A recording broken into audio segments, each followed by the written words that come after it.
നമസ്കാരം, ഭാവന സുട്ടേബിളിലേക്ക് എല്ലാവർക്കും സ്വാഗതം. ഇന്നത്തെ റെസിപ്പി വളരെ എളുപ്പത്തിൽ തയ്യാറാക്കാവുന്ന ഒരു പോപ്കോൺ ആണ്. കാരമൽ പോപ്കോൺ ആണ് ഇന്നത്തെ റെസിപ്പി. എങ്ങനെ ഉണ്ടാക്കുന്നത് നോക്കാം. ഒരു പാൻ അടുപ്പിൽ വെക്കുക, ഓയിൽ ഒഴിച്ചു കൊടുക്കാം. ഓയിൽ നന്നായി ചൂടായി വരുമ്പോൾ നമ്മൾ എടുത്തു വെച്ചിരിക്കുന്ന പോപ്കോണിൻ്റെ കെനൽസ് ഇട്ട് കൊടുക്കാം. അത് 1/4 കപ്പാണ് കേട്ടോ. അത് വാങ്ങിക്കാൻ കിട്ടും. അത് അങ്ങനെ തന്നെ ഇട്ട് കൊടുക്കുക. നല്ല ചൂടായിരിക്കുന്ന എണ്ണയിൽ കിടന്ന് ഇത് പൊട്ടി വരണം. ഓരോന്ന് പൊട്ടി പൊട്ടി വരുന്നത് നമുക്ക് കാണാം. ആ സമയത്ത് നമുക്ക് നല്ലൊരു അടപ്പ് വെച്ചതൊന്ന് മൂടി വെച്ച് കൊടുക്കാം.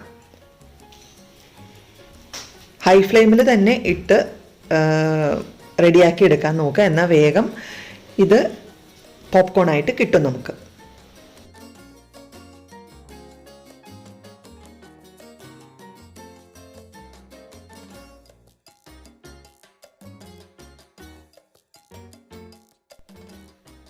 പോപ്കോൺ ഇവിടെ തയ്യാറായിട്ടുണ്ട്.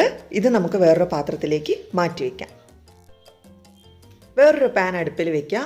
അതിലേക്ക് ബട്ടർ ഇട്ട് കൊടുക്കാം. ബട്ടർ നന്നായി മെൽട്ടായി വരുമ്പോൾ ബ്രൗൺ ഷുഗർ ഇട്ട് കൊടുക്കാം. അതേപോലെ നോർമൽ ഷുഗറും കൂടെ ഇട്ട് കൊടുക്കുക. എന്നിട്ട് ഇത് നന്നായി മെൽറ്റ് ആവുന്നത് വരെയും ഇളക്കി കൊടുത്തുകൊണ്ടിരിക്കാം. നോക്കൂ, നന്നായിട്ട് മെൽട്ടായി വന്നിട്ടുണ്ട്.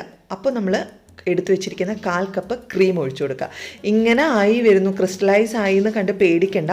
നമ്മൾ ഇത്തിരി കൂടി ഇത് ടെമ്പറേച്ചറിലേക്ക് വരുമ്പോൾ അത് മെൽട്ടായി വരും. ഇതിലേക്ക് നമുക്ക് 2 പിഞ്ച് ബേക്കിംഗ് സോഡ ഇട്ട് കൊടുക്കുക. എന്നിട്ട് അഗെയിൻ ഇത് നന്നായിട്ട് ഇളക്കി മിക്സ് ചെയ്ത് കൊടുക്കുക. അല്പം വാനില എസൻസും കൂടെ ഒഴിച്ചു കൊടുക്കാം. എന്നിട്ട് വീണ്ടും ഇത് മിക്സ് ചെയ്തെടുക്കുക.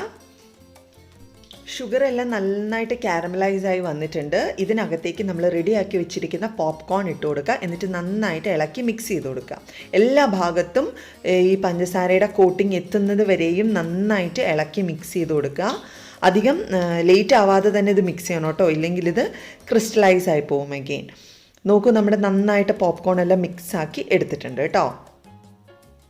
ഷുഗർ കുറച്ച് കുറവ് വേണമെന്ന് തോന്നുവാണെങ്കിൽ നിങ്ങൾക്ക് പഞ്ചസാരയുടെ അളവ് കുറച്ചും കൂടിയൊക്കെ ഒന്ന് കുറയ്ക്കാവുന്നതാണ്.